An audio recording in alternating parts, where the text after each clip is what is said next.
Hello दोस्तों, आप सभी का स्वागत है समसामयिक घटना चक्र के इस ऑनलाइन प्लेटफॉर्म पर। मैं मोहित आप सभी का स्वागत करता हूं आज अपने इस वीडियो में। और इस वीडियो में बात करेंगे 23 अगस्त 2025 के इंपॉर्टेंट करंट अफेयर। 23 अगस्त 2025 के जो भी महत्वपूर्ण करंट अफेयर है आपकी परीक्षा के दृष्टिकोण से महत्वपूर्ण, उन सब पे आज अपने इस वीडियो में हम लोग चर्चा करेंगे। और यहाँ पर देखा जाए तो ये क्लास आपकी बीपीएससी यूपी पीसीएस परीक्षा के लिए बहुत महत्वपूर्ण है आगामी।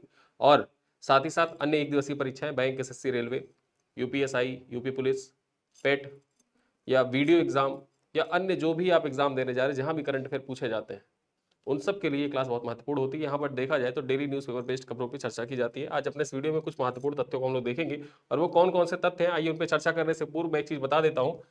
कुछ लोगों के देखा जाए तो कमेंट आते हैं और लगातार यही कमेंट रहते हैं, फिर वो मुझे पर्सनल मैसेज तक कर देते हैं। जब मैं देखता हूँ तो पर्सनल मैसेज भी मुझे पड़े रहते हैं कि सर करंट अफेयर का बैच ज्वाइन करना है, कैसे ज्वाइन करें। ठीक है, तो ज्वाइन करने का सिंपल सा ऑप्शन ये है कि आप इस वीडियो के पिन कमेंट में जाएंगे और पिन कमेंट में जब आप ज्वाइन का वहां पर ऑप्शन रहेगा, उसको जब ज्वाइन करेंगे तो आप हमारे करंट अफेयर का जो मासिक पैकेज है उसको ज्वाइन कर सकते हैं। और ज्वाइन करने के बाद होगा क्या कि ज्वाइन करने के बाद आपको प्रतिदिन देखा जाए जो करंट अफेयर है, करंट अफेयर का डेली पीडीएफ भी आपको प्रोवाइड किया जाता है। जो पिक्टोरियल पीपीटी है ये भी आपको दी जाती है। साथ ही साथ देखा जाए तो प्रतिदिन 10 एमसीक्यू का ऑनलाइन टेस्ट हमारे ऐप पर होता है। और एक व्हाट्सएप ग्रुप करंट अफेयर के लिए डेडिकेटेड रूप से बना रखा गया है, वहां पर डेली करंट अफेयर की पीडीएफ बाइलिंगुअल से सेंड कर दी जाती है। और महीने के एंड में देखा जाए तो कंपाइल पीडीएफ भी शेयर कर दी जाती है। यूपी स्पेशल, बिहार स्पेशल के जो इंपॉर्टेंट करंट अफेयर होते हैं उनकी भी पीडीएफ वहां पर शेयर की जाती है, मासिक पीडीएफ। ठीक है, तो चलिए ये थी जानकारी। आप इस वीडियो के पिन कमेंट में जाके वहां से आप ज्वाइन कर सकते हैं। चलिए स्टार्ट करते हैं आज के महत्वपूर्ण करंट अफेयर। सबसे पहला पॉइंट क्या है, सतीश गोलचा के बारे में। आइए जान लेते हैं कि सतीश गोलचा खबरों में क्यों रहे। तो सतीश गुलाचा है, देखा जाए तो दिल्ली के नए पुलिस आयुक्त बने हैं। सतीश गुलाचा दिल्ली के नए पुलिस आयुक्त बने हैं। चर्चा कर लेते हैं क्या है महत्वपूर्ण पॉइंट इनसे संबंधित करंट अफेयर के दृष्टिकोण से। देखा जाए तो गृह मंत्रालय ने 1992 बैच के आईपीएस अधिकारी हैं सतीश गोलाचा, इनको दिल्ली का नया और 26वां पुलिस आयुक्त बनाया है। दिल्ली के नए पुलिस आयुक्त कौन बने हैं, परीक्षा में आपसे पूछा जा सकता है। यहाँ पर देखा जाए जो राष्ट्रीय नियुक्तियां होती है उस दृष्टिकोण से इंपॉर्टेंट हो जाता है। यहाँ पर जो दिल्ली के आयुक्त हैं, ठीक है, उनकी नियुक्ति कौन करता है, गृह मंत्रालय के द्वारा की जाती है। तो गृह मंत्रालय ने 1982 बैच के आईपीएस अधिकारी हैं सतीश गोलाचा, इनको दिल्ली का नया एवं 26वां पुलिस आयुक्त नियुक्त किया है। ठीक है, यहाँ पर देखा जाए तो वे पहले दिल्ली के महानिदेशक कारागार थे, यानी कि जो जेल डिपार्टमेंट है उसके महानिदेशक रह चुके हैं। इससे पहले विशेष पुलिस आयुक्त कानून व्यवस्था या विशेष पुलिस आयुक्त लॉ एंड ऑर्डर रह चुके हैं। यहाँ पर देखा जाए जो दिल्ली दंगे हुए थे 2020 में, उस 2020 के दिल्ली दंगों के दौरान देखा जाए तो पुलिस महकमे में उनकी महत्वपूर्ण भूमिका रही थी। देखा जाए तो उनकी नियुक्ति 21 अगस्त 2025 को हुई और 22 अगस्त को उन्होंने अपना पदभार संभाल लिया। ठीक है, चलिए अगली खबर चर्चा करें क्या है महत्वपूर्ण। अगला खबर, अगली पॉइंट क्या है, तो आंध्र प्रदेश राजस्व विभाग ने 2025 के लिए 2 स्कॉच पुरस्कार जीते हैं। जो आंध्र प्रदेश का राजस्व विभाग है ना, इसने वर्ष 2025 के लिए 2 स्कॉच पुरस्कार जीते हैं। अब इनके बारे में आइए चर्चा करते हैं। आंध्र प्रदेश राजस्व विभाग को शासन सुधारों के लिए राष्ट्रीय स्तर पर पहचान मिली है और उसे 2025 के लिए 2 प्रतिष्ठित स्कॉच अवार्ड भी प्राप्त हुए हैं। ठीक है, देखा जाए तो ये award online court management system, जो ऑनलाइन कोर्ट मैनेजमेंट सिस्टम है, इसके लिए प्रदान किया गया है। और दूसरा देखा जाए तो रीसर्वे 2.0 पहल के लिए प्रदान किया गया। ये दोनों पहल है, इन दोनों पहल के लिए स्कॉच अवार्ड सम्मानित किया गया है किसको, राजस्व विभाग को।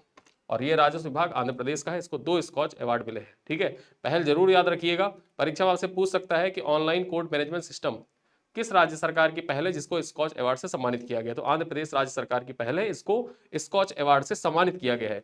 वहीं पर देखा जाए परीक्षा में यह भी पूछ सकता है कि हाल ही में स्कॉच अवार्ड से सम्मानित रीसर्वे 2.0 पहल निम्नलिखित में से किस राज्य सरकार की है, तमिलनाडु, तेलंगाना, कर्नाटक, आंध्र प्रदेश। आंध्र प्रदेश की ये देखा जाए पहल है। यहां पर देखा जाए तो आधिकारिक सम्मान समारोह 20 सितंबर को नई दिल्ली में आयोजित किया जाएगा और वहीं पर स्कॉच समिट के दौरान ये जो पुरस्कार है आधिकारिक रूप से सौंपे जाएंगे राजस्व विभाग आंध्र प्रदेश को। ठीक है, चलिए अगली खबर चले, इंपॉर्टेंट है, अंतरराष्ट्रीय दृष्टिकोण से महत्वपूर्ण हो जाता है, नाटो से रिलेटेड खबर है, परीक्षा में आपके पूछा जा सकता है। ठीक, यहां पर देखा जाए तो नाटो का लॉजिस्टिक मुख्यालय, नाटो का जो लॉजिस्टिक मुख्यालय है उसके बारे में चर्चा कर लेते हैं। कहां पर स्थापित होगा नाटो का लॉजिस्टिक मुख्यालय, यहां पर देखा जाए तो NATO North Atlantic Treaty Organization का नाटो ने स्वीडन में, कहां पर, स्वीडन में अपना लॉजिस्टिक मुख्यालय स्थापित करने का निर्णय लिया है। नाटो स्वीडन में अपना, देखा जाए तो लॉजिस्टिक मुख्यालय स्थापित करेगा। जो स्वीडन है ना, स्वीडन, ये देखा जाए तो नाटो का 32वां सदस्य है। 31वां कौन था? 31वां था नॉर्थ मैसेडोनिया, नॉर्थ मैसेडोनिया, ठीक है। ब्रसल्स बेल्जियम में देखा जाए नाटो का मुख्यालय है और स्वीडन में स्थापित किया जाएगा लॉजिस्टिक मुख्यालय।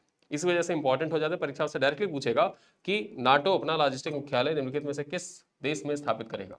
4 ऑप्शन वहां पर रहेगा, ब्रसेल्स, फिर उसके बाद में स्वीडन, स्टॉकहोम या यूएसए वॉशिंगटन डीसी। तो स्वीडन में स्थापित किया जाएगा। देखा जाए तो यह केंद्र स्टॉकहोम के उत्तर पश्चिम में स्थित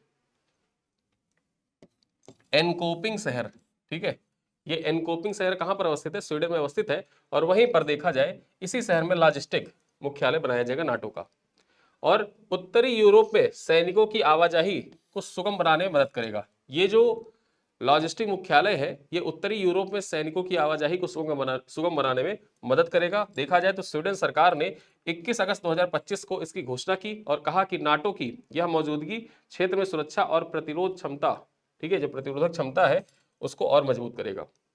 ठीक है, तो याद रखना नाटो का लॉजिस्टिक मुख्यालय कहां पर? स्वीडन में बनाया जाएगा। स्वीडन 32वां सदस्य है नाटो का। आप कमेंट बॉक्स में बता सकते हैं कि नाटो की स्थापना कब हुई थी। ठीक है, चलिए आगे देखते हैं। तो बॉक्सिंग फेडरेशन ऑफ इंडिया के अध्यक्ष, यहां पर देखा जाए बॉक्सिंग फेडरेशन ऑफ इंडिया के अध्यक्ष, इनके बारे में चर्चा कर लेते हैं। पुनर्निर्वाचित हुए हैं अजय सिंह। अजय सिंह को 21 अगस्त 2025 को लगातार तीसरी बार बॉक्सिंग फेडरेशन ऑफ इंडिया का अध्यक्ष चुना गया है। ठीक है, 21 तारीख को देखा जाए तो बॉक्सिंग फेडरेशन ऑफ इंडिया का लगातार तीसरी बार ये अध्यक्ष बने हैं, अजय सिंह बने हैं। ये नाम याद रखिएगा। जो राष्ट्रीय नियुक्तियां होती हैं, राष्ट्रीय नियुक्तियों में इंपॉर्टेंट हो जाता है, और खासकर जो स्पोर्ट्स रिलेटेड बॉडी होती हैं उनके जो नए अध्यक्ष होते हैं या पुनर्निर्वाचित अध्यक्ष होते हैं तो उनसे संबंधित सवाल परीक्षा में पीवाईक्यू आपसे पूछे गए हैं, भविष्य में फिर पूछे जाने की संभावना है। यहां पर देखा जाए तो उन्होंने चुनाव में ओलंपियन बॉक्सर जसपाल प्रधान को पराजित किया, जसपाल प्रधान को हराया था। देखा जाए जो चुनाव था, चुनाव में वोटिंग होती है, बाकायदा वोटिंग की जाती है और एक लोकतांत्रिक तरीके से अध्यक्ष चुना जाता है। तो यहां पर बॉक्सिंग फेडरेशन ऑफ इंडिया जो था उसने चुनाव करवाया और चुनाव में 2 लोग चुनाव में लड़ रहे थे। कौन कौन? एक लड़ रहे थे जसपाल प्रधान जो पूर्व ओलंपियन है, और एक तरफ देखा जाए तो अजय सिंह। तो यहां पर विजयी कौन रहते हैं? अजय सिंह विजयी रहते हैं और लगातार तीसरी बार बॉक्सिंग फेडरेशन ऑफ इंडिया के अध्यक्ष बनते हैं। यहां पर देखा जाए अजय सिंह के बारे में खास बात यह है कि अजय सिंह जो है ना, ये स्पाइस जेट एयरलाइंस जो है इसके मैनेजिंग डायरेक्टर भी हैं, एमडी हैं इसके। ये पॉइंट आप याद रखिएगा कि जो बॉक्सिंग फेडरेशन ऑफ इंडिया के अध्यक्ष हैं अजय सिंह, ये स्पाइस जेट एयरलाइंस, ठीक है, इसके मैनेजिंग डायरेक्टर हैं। चलिए आगे हम बात कर लेते हैं सस्टेनेबल पावर 1404 नामक 2 दिवसीय मिसाइल अभ्यास। ये किसके द्वारा किया गया है? तो ईरान ने उत्तरी हिंद महासागर में, ओमान, उत्तरी हिंद महासागर और ओमान सागर में देखा जाए तो सस्टेनेबल पावर 1404 नामक एक 2 दिवसीय अभ्यास किया है। मिसाइल अभ्यास है ये, बेसिकली ये कौन सा अभ्यास है? मिसाइल अभ्यास है। परीक्षा से पूछ सकता है कि सस्टेनेबल पावर 1404 मिसाइल अभ्यास निम्नलिखित में से किस देश के द्वारा किया गया? चीन, अमेरिका, इजराइल, ईरान। तो ये अभ्यास किसने किया है? मिसाइल अभ्यास ये किया गया है ईरान के द्वारा। अब यहां पर हुआ क्या कि जून 2025 में, ठीक है, 12 दिन की जंग हुई और उस जंग के बाद ये सबसे बड़ा सैन्य अभ्यास है ईरान का। यहां पर देखा जाए इसका उद्देश्य नौसैनिक और मिसाइल क्षमताओं का प्रदर्शन करना, क्षेत्रीय तनाव के बीच अपनी रक्षा को मजबूत करना है। ठीक है, अपनी रक्षा का, अपनी जो स्थिति है उसका प्रदर्शन करना भी इसका मुख्य उद्देश्य है। अभ्यास में सतही और पनडुब्बी युद्धपोत, वायु इकाइयां, मिसाइल डिफेंस बैटरियां और इलेक्ट्रॉनिक वारफेयर ब्रिगेड शामिल किए गए और इन्हीं का परीक्षण किया गया। कहां पर? ये देखा जाए तो उत्तरी हिंद महासागर और ओमान सागर में ईरान के द्वारा प्रदर्शन किया गया। ठीक है, देखा जाए तो इसमें नासिर और कादिर जैसे प्रिसाइजन स्ट्राइक क्रूज मिसाइलों का इस्तेमाल किया गया। कादिर और नासिर निम्नलिखित में से किस देश के द्वारा इस्तेमाल की जाने वाली क्रूज मिसाइलें हैं? तो ये क्रूज मिसाइलें हैं ईरान की। ठीक है, नासिर और कादिर। यहां पर देखा जाए यह ड्रिल रूस के साथ कैस्पियन सागर में हुआ। कैसरेक्स 2025 संयुक्त अभ्यास के लगभग 1 महीने बाद आयोजित किया गया है। कैस्पियन सागर में देखा जाए तो ईरान और रूस के द्वारा मिलकर कैसरेक्स 2025 युद्धाभ्यास किया गया था और उसी युद्धाभ्यास के देखा जाए 1 महीने बाद यह अभ्यास ओमान सागर और उत्तरी हिंद महासागर में आयोजित किया गया। इसका नाम क्या है? Sustainable power 1404। चलिए आगे चलते, यहां पर देखा जाए, आगे चलते हैं। टेक्सटाइल मंत्री गिरिराज सिंह ने किया द कुंज का उद्घाटन। अब ये द कुंज के बारे में देख लेते हैं, क्या है द कुंज, चर्चा करें यहां पर। तो केंद्रीय वस्त्र मंत्री गिरिराज सिंह ने नई दिल्ली के वसंत कुंज में द कुंज का उद्घाटन किया है, जो भारतीय हस्तशिल्प और हैंडलूम की विविध विरासत को बढ़ावा देने का एक प्रमुख रिटेल और सांस्कृतिक गंतव्य है। देखा जाए तो यह देश की पहली ऐसी पहल है जिसका उद्देश्य कारीगरों को सशक्त बनाना, उनके लिए बाजार तक बढ़ाना और डिजाइन आधारित अनुभवात्मक दृष्टिकोण को क्राफ्ट सेक्टर को एक नए रूप में प्रस्तुत करना है। देखा जाए तो इस अवसर पर विदेश और वस्त्र राज्य मंत्री पवित्र मार्गरेटा सहित मंत्रालय के विशिष्ट अधिकारी भी उपस्थित रहे थे। ठीक, तो ये पॉइंट याद रख सकते हैं। जो द कुंज है, द कुंज का उद्घाटन कहां पर किया गया है? तो नई दिल्ली के वसंत विहार में, मतलब वसंत कुंज जो है, वसंत कुंज में इसका उद्घाटन किया है। किसने उद्घाटन किया है? गिरिराज सिंह ने किया है। और ये बेसिकली द कुंज किससे रिलेटेड है? तो ये टेक्सटाइल सेक्टर से रिलेटेड है। ठीक है, टेक्सटाइल सेक्टर से रिलेटेड है। आगे देखें, अंडर 20 वर्ल्ड रेसलिंग चैंपियनशिप 2025 में देश के लिए स्वर्ण किसने जीता है? आइए चर्चा कर लेते हैं। तो भारतीय पहलवान तपस्या ने बुल्गारिया में आयोजित अंडर 20 वर्ल्ड रेसलिंग चैंपियनशिप 2025 में देश के लिए पहला स्वर्ण पदक जीता है। ठीक है, यहां देखा जाए तो उन्होंने महिला 57 किलोग्राम फाइनल में नॉर्वे की फेलिसिट्स डेमजेवा को 5-2 से पराजित किया। ठीक है, नॉर्वे की खिलाड़ी फेलिसिट्स डेमजोवा जो थी, डोमजोवा, इनको पराजित किया 5-2 से। और जीता किसने है? तपस्या ने जीता है। बुल्गारिया में आयोजन हुआ था अंडर 20 वर्ल्ड रेसलिंग चैंपियनशिप 2025 का। ये पॉइंट आप याद रख सकते हैं, कहां पराजित हुआ ये जरूर याद रखिएगा। ठीक है, यहां पर अन्य खबरें लिखी हैं कि जो सेमीफाइनल हुआ, क्वार्टर फाइनल हुआ, उसमें किसको हराया। तो ये आपके लिए इतना इंपॉर्टेंट है नहीं, यहाँ पे फिर भी लिखा हुआ है। ठीक है, तो इसको आप इग्नोर कर सकते हैं, लेकिन फाइनल में किसको पराजित किया ये आप जरूर देखिए। फाइनल में किसको पराजित किया? नॉर्वे की खिलाड़ी को पराजित किया था। चलिए अगली खबर देखें। तो इगा स्विएटेक ने जीता सिनसिनाटी ओपन। तो ये सिनसिनाटी ओपन खिताब है, किसने जीता है? ये सिनसिनाटी ओपन का खिताब जीता है इगा स्विएटेक ने। आइए चर्चा कर लेते हैं। इगा स्विएटेक ने तीसरी वरीयता प्राप्त जैस्मिन पाउलिनी को 5-7 और 6-4 से, यहां पर देखें तो 7-5, 6-4 से हराकर अपना पहला सिनसिनाटी ओपन खिताब जीत दिया है। ठीक है, परीक्षा में पूछे कि महिलाओं का सिनसिनाटी ओपन खिताब किसने जीता है? इगा स्विएटेक ने जीता है। किसको पराजित किया है? तो जैस्मिन पाउलिनी को पराजित किया है। यहां पर देखा जाए तो यह उनका पिछले साल इटालियन ओपन के बाद पहला खिताब है। इटालियन ओपन जीतने के बाद 2024 में इटालियन ओपन जीता था इगा स्विएटेक ने, उसके बाद देखा जाए तो 2025 में अब जाके सिनसिनाटी ओपन जीता है। ठीक है, यहां पर देखा जाए इस जीत के साथ उन्होंने 11वां WTA 1000 खिताब अपने नाम किया है। ये WTA 1000 प्रीमियर टूर्नामेंट के इतिहास में दूसरी सबसे कम उम्र की चैंपियन बनी है। इससे पहले यह उपलब्धि सेरेना विलियम्स के नाम थी और 23 साल की उम्र में उन्होंने जीता था। ठीक है, सिनसिनाटी ओपन जो था उसको 23 साल की उम्र में सेरेना विलियम्स ने जीता था। और अब देखा जाए तो दूसरी सबसे कम उम्र की बन गई इगा स्विएटेक जिन्होंने इस खिताब को जीता है। चलिए आगे हम बात कर लेते हैं रण संवाद के बारे में। रण संवाद नामक त्रिसेवा सेमिनार। अभी जो रण संवाद नामक त्रिसेवा संवाद है इसके बारे में चर्चा करें। रक्षा मंत्रालय और आर्मी वार कॉलेज महू मध्य प्रदेश द्वारा 26-27 अगस्त को रण संवाद नामक पहला त्रिसेवा सेमिनार आयोजित करेंगे। ठीक है, रक्षा मंत्रालय और आर्मी वार कॉलेज महू दोनों आपस में मिलकर 26-27 अगस्त को देखा जाए तो रण संवाद नामक पहला त्रिसेवा सेमिनार आयोजित किया जाएगा। यहां पर देखा जाए तीनों सेनाएं, त्रिसेवा है, तीनों सेनाएं, चाहे वो देखा जाए एयरफोर्स हो, वो हमारी थल सेना हो, या वो हमारी नौसेना हो, ये तीनों मिलकर आपस में देखा जाए ये संवाद आयोजित किया जाएगा। तीनों के बीच में आपस में कैसे कोऑर्डिनेशन हो, कैसे तीनों मिलकर आपस में एक साथ कार्य करें, इन सब चीजों पर रक्षा मंत्रालय और आर्मी वार कॉलेज महू के द्वारा त्रिसेवा सेमिनार का आयोजन किया जाएगा, जिसका नाम क्या है? रक्षा संवाद। रक्षा संवाद के बारे में सॉरी रण संवाद। यहाँ पर सीधे सीधे आपसे पूछ सकता है कि हाल ही में चर्चा में रण संवाद क्या है, तो रण संवाद याद रखिएगा ये त्रिसेवा सेमिनार था। यहाँ पर देखें तो यह 2 दिवसीय कार्यक्रम का विषय युद्ध, युद्ध कला, भविष्य के युद्धों पर प्रौद्योगिकी का प्रभाव रहेगा। इसमें नई तकनीकों के उपयोग, संस्थागत प्रशिक्षण में सुधार और युद्ध क्षेत्र में रणनीतिक बढ़त पर चर्चा होगी।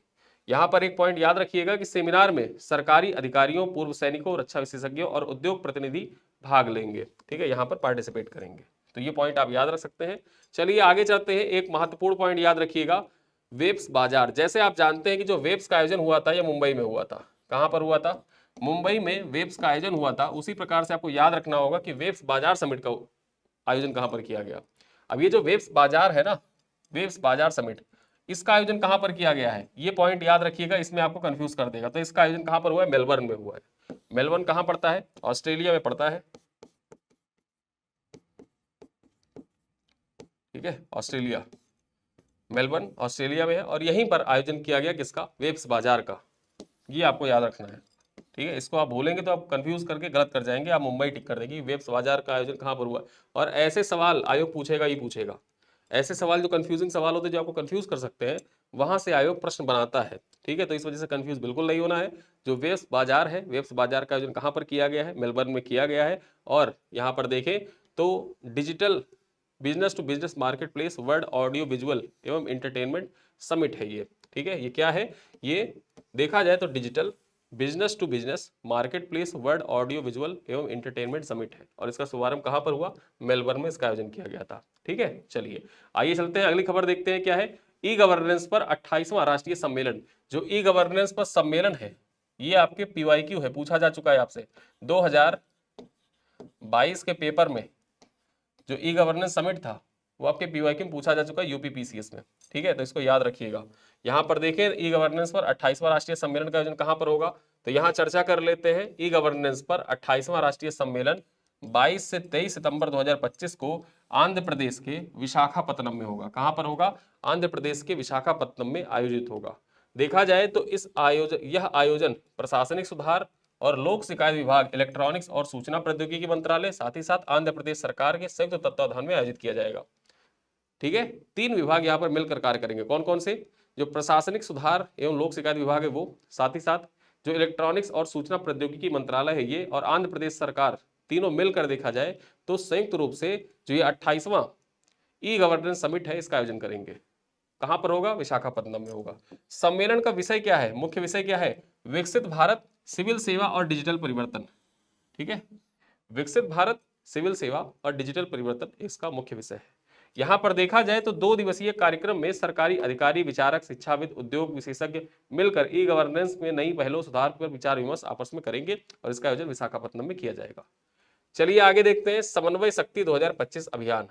समन्वय शक्ति 2025 अभियान, इसके बारे में चर्चा करें तो भारतीय सेना ने असम और मणिपुर में राज्य अधिकारियों के साथ समन्वय शक्ति 2025 अभियान के तहत सैन्य नागरिक एकीकरण अभ्यास की शुरुआत की है।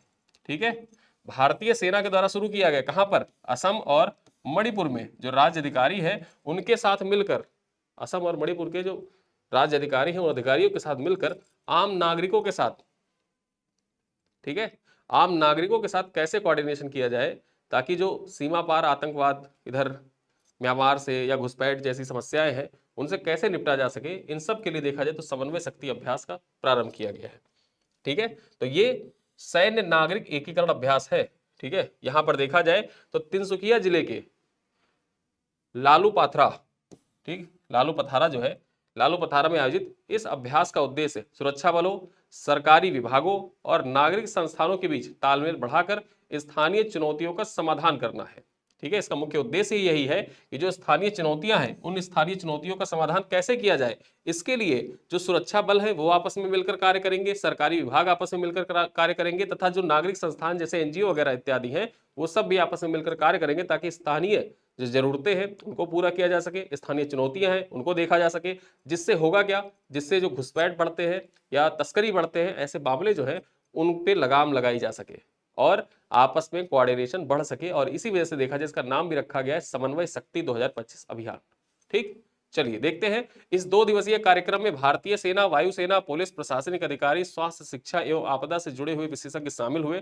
देखा जाए तो दूसरा चरण 20 से 30 अगस्त तक मणिपुर में होगा। पहला जो चरण था असम में हुआ था, दूसरा चरण 20 से 30 अगस्त तक मणिपुर में होगा, जिसमें आपदा प्रबंधन, स्वास्थ्य सेवा, शिक्षा, कौशल विकास, सड़क सुरक्षा और रोजगार सृजन जैसे विषयों पर विशेष ध्यान दिया जाएगा।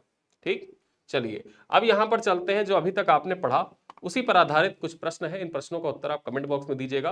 पहला सवाल क्या है कि हाल ही में दिल्ली के नए और 26वें पुलिस आयुक्त में किसे नियुक्त किया गया? पुलिस आयुक्त किसे नियुक्त किया गया है? अजय सिंह को, सतीश गुलाचा को, जसपाल प्रधान को या एसएन श्रीवास्तव को? क्वेश्चन नंबर 2 क्या कह रहा है कि आंध्र प्रदेश राजस्व विभाग ने 2025 के लिए स्कॉच पुरस्कार किन पहलों के लिए मिला है? डिजिटल इंडिया और ई गवर्नेंस पहल के लिए, ORCMS और रीसर्वे 2.0 के लिए, जनधन योजना और आयुष्मान भारत के लिए, या UPI 2.0 और आधार लिंकिंग के लिए? ठीक है। क्वेश्चन नंबर 3 कह रहा है कि नाटो अपना नया लॉजिस्टिक मुख्यालय कहाँ स्थापित करेगा? बर्लिन जर्मनी में स्थापित करेगा, ओस्लो नॉर्वे में स्थापित करेगा, या एनकोपिंग स्वीडन में, हेलसिंकी फिनलैंड में स्थापित करेगा? कमेंट में बताएं। क्वेश्चन नंबर 4 कह रहा है कि अंडर 20 वर्ल्ड रेसलिंग चैंपियनशिप 2025 में भारत के लिए पहला स्वर्ण पदक किसने जीता? विनेश फोगाट ने, तपस्या ने, साक्षी मलिक ने, या अनीता शिवराणा ने? किसने जीता है ये आप कमेंट करके बताएं। और अंतिम सवाल, पांचवा सवाल क्या कह रहा है कि हाल ही में उद्घाटित द कुंज का मुख्य उद्देश्य क्या है? आयुष उत्पादों का प्रचार करना, डिजिटल स्टार्टअप को प्रोत्साहन देना, भारतीय हस्तशिल्प और हैंडलूम की विरासत को बढ़ावा देना, नवीकरणीय ऊर्जा को बढ़ावा देना। ठीक है, तो ये यहाँ पर देखा जाए 4 प्रश्न है। इन चारों प्रश्नों का उत्तर आप कमेंट बॉक्स में दीजिएगा। वीडियो बहुत लंबा नहीं है, 20 मिनट का वीडियो है। आप चाहें तो 2x पे भी देख सकते हैं, जिससे होगा क्या कि 10 मिनट के अंदर ही आपकी जो डेली न्यूज़पेपर बेस्ड खबरें रहती हैं आपकी परीक्षा के दृष्टिकोण से इंपॉर्टेंट, वो आपकी कवर हो जाएंगी। और ऐसे ही लगातार वीडियो पाने के लिए आप घटना चक्र के यूट्यूब चैनल को सब्सक्राइब करिएगा। मिलते हैं अगली क्लास में, तब तक के लिए धन्यवाद।